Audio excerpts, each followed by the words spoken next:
Well, you already know what it is. It's another episode of E-Thought Conversations where we bring you people who are educational, who are entertaining, who are engaging, who are difference makers in this world. And I got another difference maker for you. She's a repeat guest. Why? Because she's just that good. You might not know her, but you're going to know her now. Sefana Sample. She's a family and relationship coach. She helps single women to stop self-sabotaging. Did you get that? Stop self-sabotaging and gain clarity about life and dating so that they can live successfully single. Listen, we're gonna get into it. Not only is she a relationship and family coach, she's my friend, she's a mother, she's an author, she does a lot of great things. I want you to welcome to E-Thought Conversations, Sefana Samples. Hey. What's up, my sister? Hey. Let's go, let's go. This relationship thing is, you in it. So I might as well tap into I gotta tap into your expertise. We had a conversation and Yeah. it's a cultural, churchy ideology. Yeah. Everybody says, he that findeth a wife findeth a good thing. That's scripture. And so Mhm. women say, I'm waiting on my husband. He gonna find me. I'm waiting on my Boaz. And culture Oh, tells us single women have to wait and single men have to pursue. But the mhm. context of that story is that Ruth strategically placed herself for Boaz to see her and to find her. How do you help people reconcile what the Bible taught versus what's actually modeled in church culture? Yeah, I think we have to unpack that. First of all, thank you for having me again. It's always a pleasure. You know, you my brother, my friend. So we have the most dope conversations. So thank you again for having Yes. me. Um, I think we have to back up just a little bit because Okay. we frame that story like it's romantic only Mhm, or mainly, and it's not. 'Cause you used a really important word, contextually. mhm, Contextually, that story was not about romance. It was about him as a kinsman redeemer, and she was instructed on how to position herself for that kinsman redeemer exchange to happen. That's a totally different conversation. And the mhm. fact that we use that mainly or only as a romantic context is really problematic in my opinion. But I digress. It relates to as it relates to the positioning portion of the conversation, practically speaking, yes, she was instructed. She was given precise instruction on how to position herself physically so that she would be noticed, so that the contractual obligation of that kinsman redeemer could be made manifest. What am I saying? Mhm, If you believe God to have something for you, there is more that you have to do than wait, because mhm, waiting in and of itself is not passive. It's not passive. It has a practical component to it. You don't wait for a job and never go on an interview. You what you don't say. wait uh, because, you know, I recently had a reel that, had a little motion on it, and it was really talking about that very thing, about what we're talking about and how in Christendom, what we've done to women is say, "Wait on the Lord." And Yes. yet, when it comes to our career, when it comes to child rearing, when it comes to ministry, there is nothing in the messaging that says that your waiting is passive. Even if you are waiting for your ministry, according to scripture, you still need to prepare. You still need to study. You still need to go and equip yourself, whether it be in seminary or college or whatever the case is. There is no passivity in that waiting process. However, Uh-huh. when it comes to the relationship space, we are told, sit, look pretty, do nothing, smell good, and God's gonna deliver. And he Lies, will find you. listen, garbage and lies, lies and garbage. Okay. Unpack it, faith, unpack it. faith without works is dead. It is absolutely dead. And so if I am believing God for anything, not just in academia, not just in the marketplace, not just in ministry. If I am believing God because he is relational, that's the whole premise behind him sending Jesus to redeem us back to who? To himself. He wanted what? Relationship with us. So physical things had to happen as a manifestation of what was necessary to bring us back into right relationship with him in the realm of the spirit. So why then do we tell women to sit and look pretty when it comes to relational dynamics romantically? No, ma'am, no, sir. So positioning looks like what you couple in the natural with what you believe in the spirit. It's really that simple. And that has so many different nuances attached to it. Could that mean online dating? For some it could. Could that mean getting up, getting dressed, getting out the house and going somewhere other than, in addition to, your local church assembly? Absolutely. Because what else do you like to do? What is in the community that you feel called to? Where is it that those that you have the clarity that you are anointed and mantled to help, where are they? Do you have a place there? Can you find yourself there so that you are positioned to be found? So he can't find you at home on the couch watching Netflix. I mean, technically, could he? Yes, because he would be what? The delivery man, the Amazon driver, He and there's nothing wrong with that because, it's a honest living. But what would you say if you got approached by the Amazon driver or the Grubhub guy? Like, would you be open? Honestly, because you've been waiting on God to send you your husband. And if he approaches you on your doorstep after he takes the picture, how do you feel? What would you say? What is your response? So there's a preparation. You should be prepared and you should have your positioning. Uh, there should be some boundaries, of course, with your positioning, Sure. and there should be some, I don't want to say pursuit, Action, but application, action, action. action, action. And we get so afraid of it. You know why? Because what we hear versus what's being said is also extremely problematic.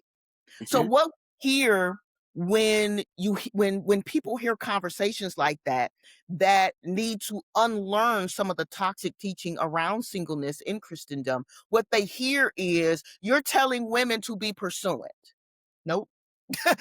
No, Nope, not at that's not what all. you're saying. Telling women to be positioned. Exactly. And so that I think that becomes a different problem, what's being heard versus what's being said.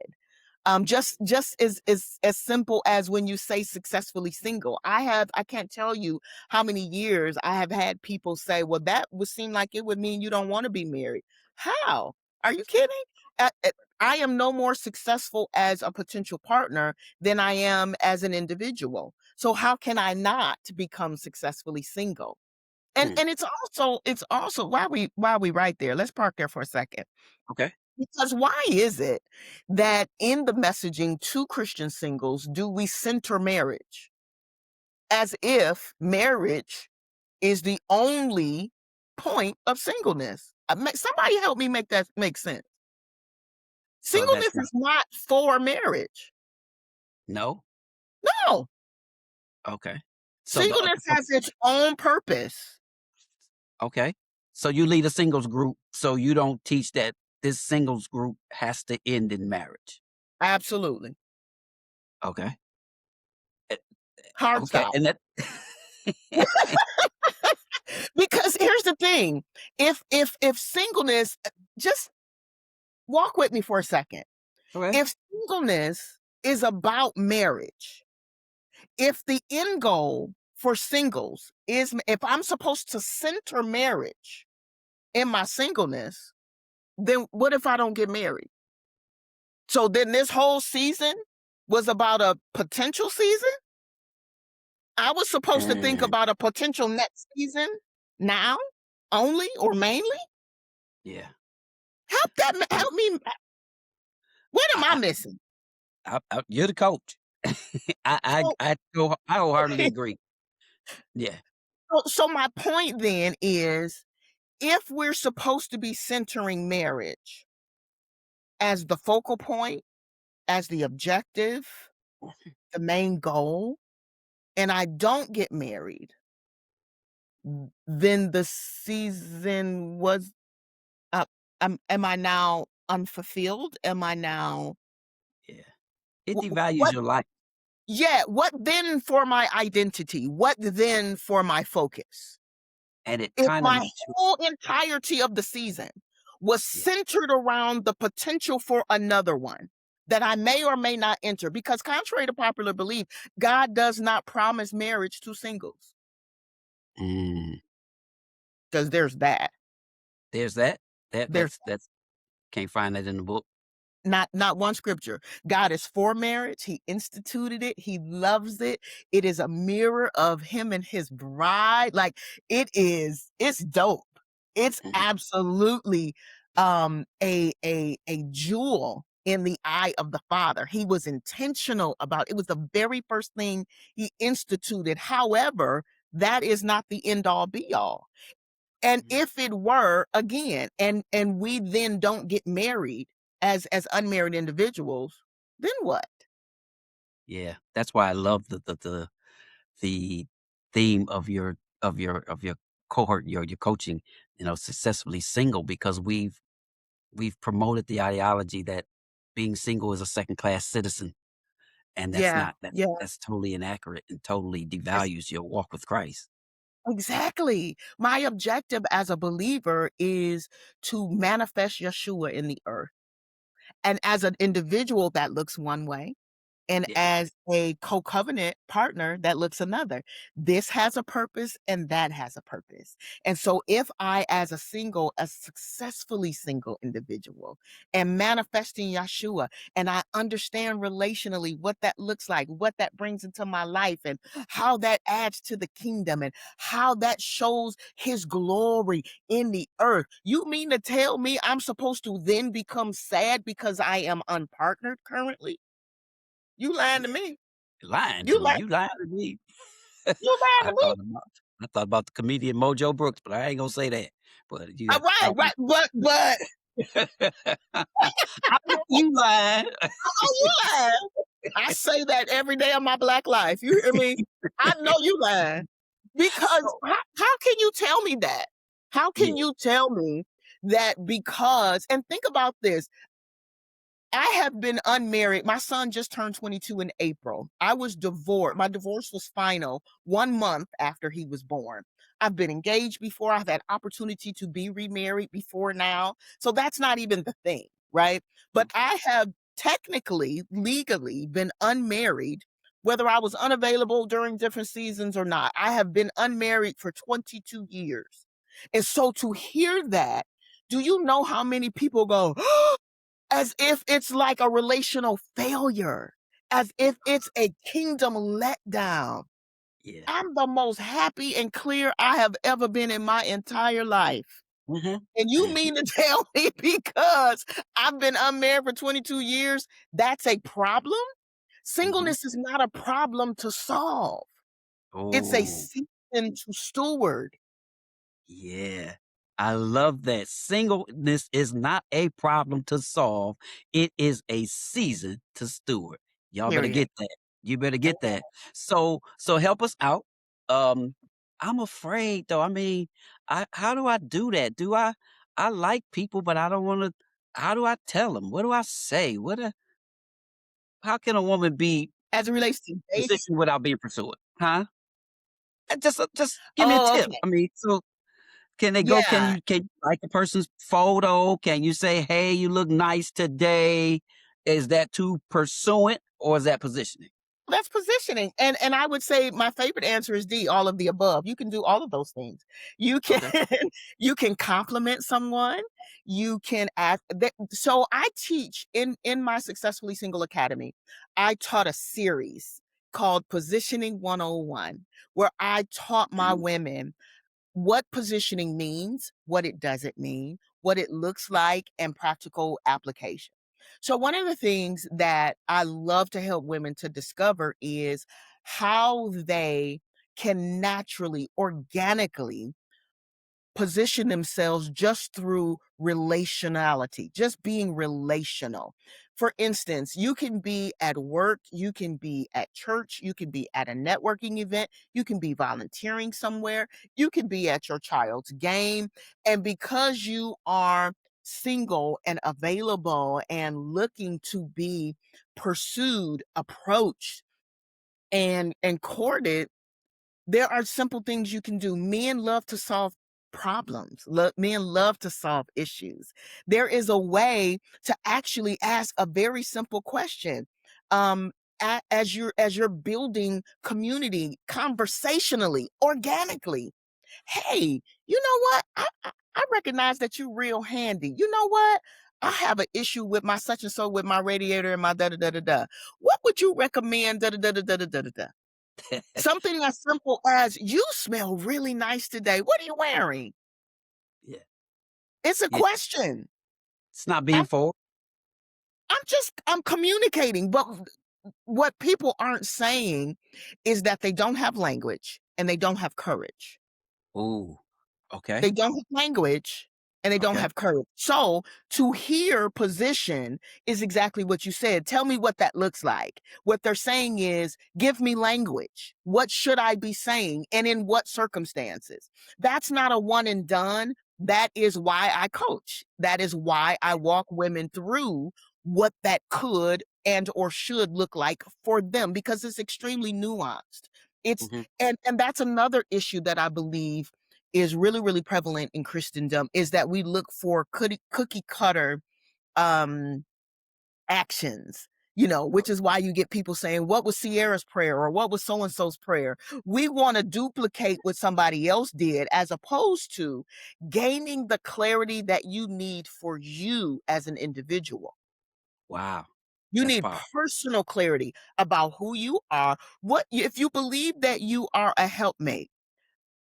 Who are you mantled to help? What does that look like? What does that sound like? I know the kind of man that I am best partnered with because I am very Ooh. clear about what it is I help by my gifting, by my calling, by my character, by my personality, by my experiences, and by my posture. I'm very clear. So even when I get approached, for instance, I got approached at the gym the other day and it was at the end of my workout and I was walking out of the gym and I always have my headphones on at the gym and he was talking to me. It was to get my attention so that I would take it out. Like I'm clear. I know what this is, right? Right. And I am unmarried. I am single, but I am unavailable. I am in a very, very committed relationship. So I'm clear about what Mhm. is getting ready to happen in this Mhm. exchange. He ain't got a clue. But he says to me some things that I won't repeat. And he thought he was being slick, right? Okay. And I simply said to him, I appreciate the courage it took for you to approach me. However, I am unavailable. I like that. Thank you.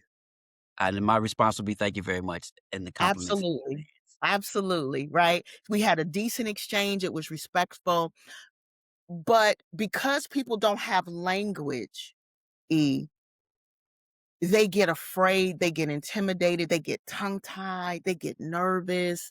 Yeah. I knew based on his approach, which was my original point, I knew based on his approach that even if I were available, I probably wouldn't have been receptive just by virtue of the fact that he approached me the way that he did, with some of the Mhm. language that he used. You don't need access to me because there probably wouldn't be an alignment, and then there Right. therefore couldn't be any agreement. I love that, and what I heard you say, and Imma take that away from me, if there's clarity, then you'll know who you compliment. Absolutely. Listen, Absolutely. she gonna leave her information at the end because 'cause y'all need language and you need clarity. It will help you, I'm Yes. telling you, it peel back the Yes. layers and give you the courage and the confidence so that you will know how to position yourself. I love that. So Yes. so there's a woman, a lady listening right now. She's genuine, Mhm. she's kind, she's loving, she's faithful, and she's thinking, "I'm a good woman. How Mhm. come I'm still single?" What do you tell her? Yeah. Yeah, I would tell her just because you're a good woman doesn't necessarily mean you are a good wife. Mm.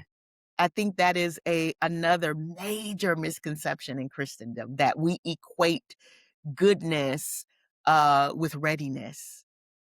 Mm, okay. Goodness isn't the only prerequisite for readiness, nor are your emotions or your desire. Your desire is not the measurement for readiness.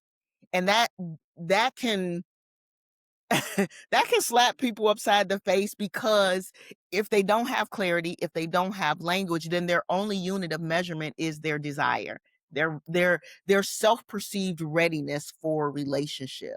And readiness for relationships takes significantly more than just your desire. Your desire is a starting point.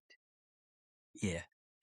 Um, when I was in the community, my coach said that, love will get you there, Mhm. but, I can't think of what he said, but it's something else that's going knowledge, or it might have been knowledge that's gonna keep you there, and Yep. what I hear you unpacking is that your desire is that's fine, that'll get us to the altar, Yeah. but it won't get us into relationship.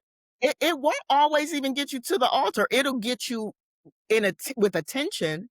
It'll Mhm. get you interaction, because desire is the door.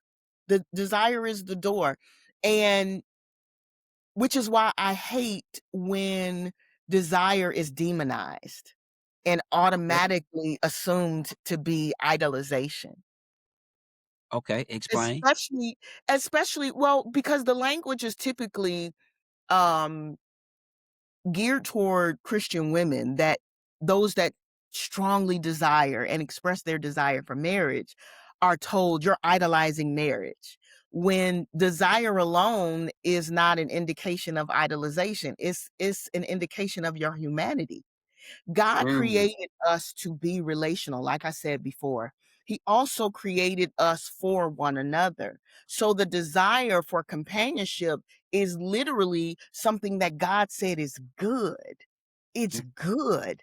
And so my desire for how he designed me is just an indicator of my humanity that he said is good.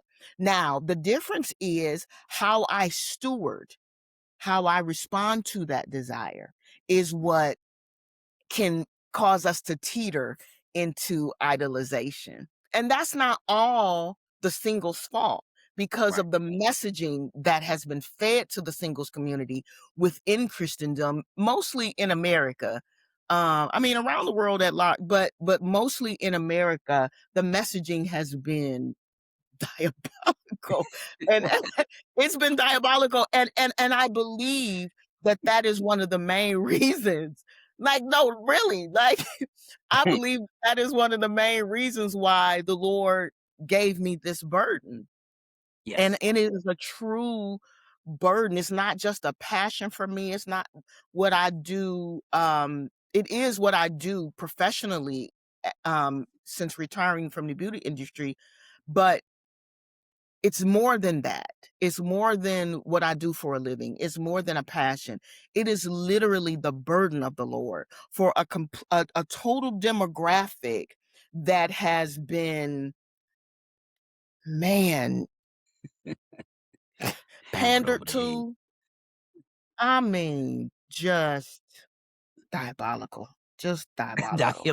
So Diabolical. it's Demon I mean, literally, it's been so diabolical, but I'm literally burdened for Yeah. Christian singles, and I'm honored, um, to minister what I'm mantled for. So this woman who says, "I'm a good woman, and, I'm Mhm, ready to I have that desire, and I'm mhm, ready to be a wife." Is there a mhm. ABC checklist? Like, there's some fundamental things that you could ask her to qualify her to be a wife, that qualifies her? Like, Sure, sure. There are questions surrounding her maturity, as a woman, mhm. her emotional intelligence, because oftentimes the messaging for women like that is, are you prayerful? Can you get a prayer through? You know, Oh, they think that because I can pray. Like, yes. great, great, but can you resolve conflict? No, Oh, like, oh, that's cute. That's necessary. can you say, Appreciate "I'm sorry"? I love your EBBO shy. Like, come on with it, okay? Also, can you have a conversation, can you have a regulated, healthy conversation that results in resolve? Oh, So I would ask questions, of course. In my coaching, I do an assessment.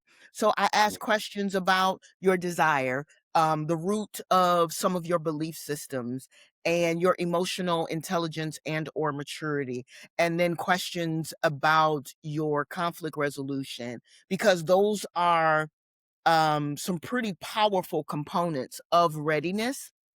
And it's nuanced because not everyone has all of those components at the same levels or to the same degrees as the next person. So just like relationships in and of themselves are nuanced, readiness is as well. But I would those would be some of the initial questions I would ask. And because again, most people think that their readiness is the measurement, and that's only one component. So you touched on something. You're a coach. What's the Mhm. benefits of coach? People don't think they need coaching. They're like, I got this, and my mama said this, and the mother said that, and they told me just pray, and we gonna have a super cosmetic breakthrough. You need a coach. Why do you need Yep. a coach? Yeah, I would ask them, "How's that working for you?" I would ask them, "How's that working for you, and what's the fruit of those formulas for you? Because every What's superstar the has a fruit?" coach. Absolutely, Jesus had a absolutely. coach. He said, "I do nothing but what I Listen, see my the he Holy had a Spirit leads me." Holy Spirit led him into all truth, Yeah. all truth. And I would say that, every person who is serious about their relational success, not just romantically, but Mm, your relationship and your relational success needs a relationship coach. But again, people hear differently than what's said, because what people hear when they hear that I am a family and relationship coach is that I am a dating coach. mm. Okay. 2 totally different things. Now, because I am a relationship coach, I do coach people through dating and relationships that are romantic, but Okay. my framework is built on your relationship with the Father, your relationship with yourself, and then your relationship with others. And Mm. 99.999% of the time, if any of the previous 2 are out of whack, then your relationship with others suffers the most. Wow. We deal with people based on our revelation and clarity of who the Father is. That Mhm. directly impacts our relationship with ourself, which then impacts our relationships with others. I love it. You get a coach, and you want Sefana Samples as your coach. She gonna leave her information, but you need a coach. A coach can see your blind side. They can see Yes. it, get you. They know their fundamental principles Mhm. that you ignore, which makes you ignorant, and you go into this relationship, and now you're Yeah, frustrated because false yeah, expectation because you yes, didn't learn anything. yes, 100%, Yeah. 100%. Let me switch gears because we had a conversation and we talk about relationships that are kept private versus Mhm. relationships that are kept secret. Break down Good. because a lot of people don't realize they're two completely different things, and one can actually be a little dangerous. Yes, yes. So the biggest difference between relationships that are secret is that they are hidden. Okay. They are hidden. And what's hidden, what you don't trust to be exposed to light, you give permission to keep you in darkness. Anything that you don't trust to be exposed to the light, you give permission to keep you in darkness. That's good. What does that mean? Anytime you have wisdom and counsel and other relationship dynamics that are safe, that sharpen you, that hold you accountable, that protect you.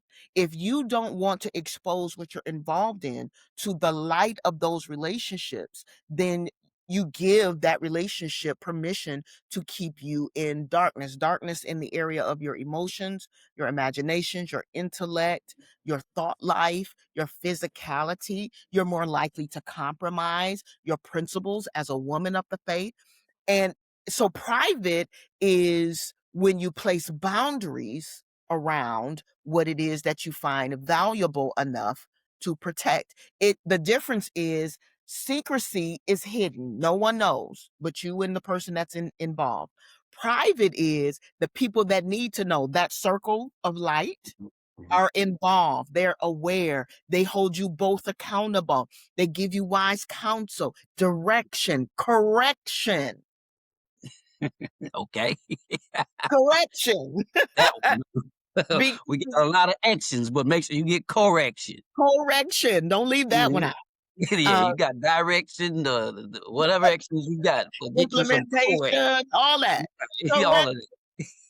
Yeah, Correction is yeah. vital. Every thought that we think is not right. The Bible says, we think we right in our own eyes, but Mhm, we aren't. So that's the biggest difference. And I believe that knowing that is really, really crucial to keeping yourself safe and also being able to safeguard what you deem valuable. Myself, for instance, my relationship is not secret at all. mhm. It's not secret. It's not a Okay. secret. Our families know, our leaders know, and we are accountable and check in Yeah. with them. Um, but it's private. It's So very when you private. define private, that just means it's a select few, you're very selective in who you allow inside your circle for various Absolutely. reasons? Absolutely. Okay. Because I am protecting we are in agreement to protect what it is that is being built and cultivated. And so many people go straight to social media on the first date, and so Yeah. what's the benefit of keeping it private versus Again, that okay, protection, what's being built. If I deem something valuable enough, it would be the same for me as, plastering your children all over social media. A sprinkle here and there, there's nothing wrong with that. right. Sharing here and Mhm. there. I have shared things online and my companion was right next to me, but you would never know because of Yeah. because of how I shot the shot, right? Okay. Right, And right. well, it's a protection, it's a covering for what because it's valuable to us. I We like that. value it to the degree that we are willing to protect it. Yeah, and we're So so social media is external validation. If you are clear about what it is that you have and who it is that you're with, what need would I have? What need? And what could you offer me that is not already present in our actual lives that would make me want to share beyond those boundaries that already are protected? I love it, and you have a underlining theme. Clarity is big and is big for you, and I Yeah. think sometimes that when you're so ready to go to social media, it's probably because you don't have clarity and self-awareness of who you are, I, and you I don't agree. understand the value. Yeah. I agree with that. So which is why I mentioned that external validation. If you have this drive, you want everyone to know before you even continue to walk through the vetting and the processing and because all healthy doesn't mean perfect. You can have an extremely healthy relationship and it doesn't mean that it'll ever be perfect. And while you're processing some of those imperfections and some of those things that purify the both of you, you should not be so anxious to Mhm, expose that to people that don't know you beyond a click. mhm. You're not invested.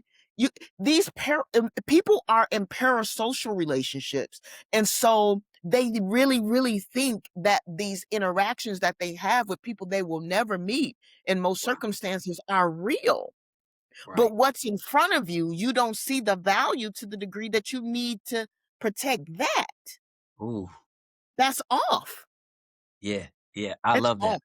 Social Yeah, media is filters, angles, and edits. It's filters, absolutely. angles, and edits. Absolutely.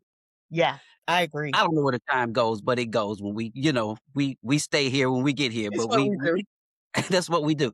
This is my Yeah. final question for you, then I'll give you closing thoughts. Okay. Um, what does a healthy relationship look like to you? And then part 2 of that is what healthy relationships Give me a celebrity healthy relationship that you admire from a distance, and then someone that you're intimate with. What are the attributes of their relationships that you admire? So healthy looks like, accountability, it looks like compatibility, and it looks like protection. That's Mhm. healthy. It bears fruit. Whatever seeds are at the root of it are producing the fruit of the seeds. That's healthy. It's growing, it's flourishing. That's healthy. It Mhm. grows you, it grows them, and as a result, the relationship, because contrary to popular belief, women are not the prize. Contrary to popular belief, men are not the prize. The relationship is the prize. The healthy relationship, why? Because it's flourishing, it's growing, it gives accountability and growth, and ultimately, it glorifies the Father for the believers, right? So that's healthy, not perfect, healthy, growing, flourishing, all of the things. Causes you to grow, causes them to grow, magnifies the kingdom, right? Causes people to say, "Oh, yeah, that." I love it. So, going into your second question, are there any celebrity couples that come to mind that I admire from afar?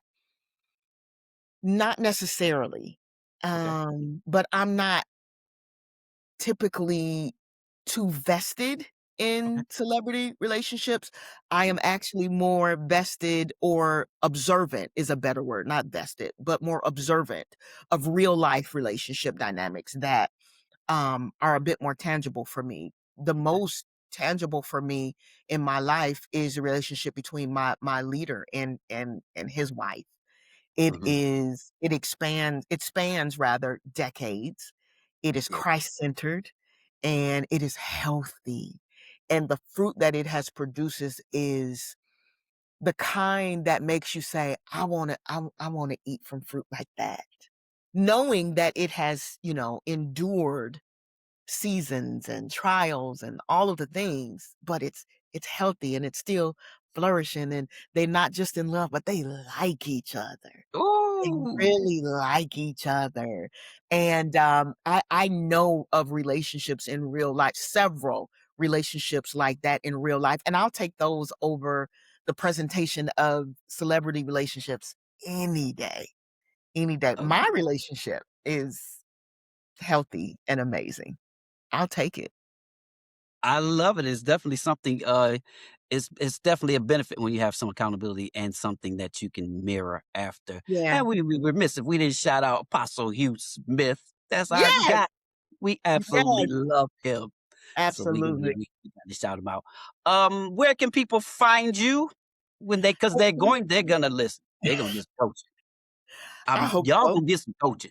And Where can they find I have 3 slots open going Okay. into, the latter part of 2026 and '27.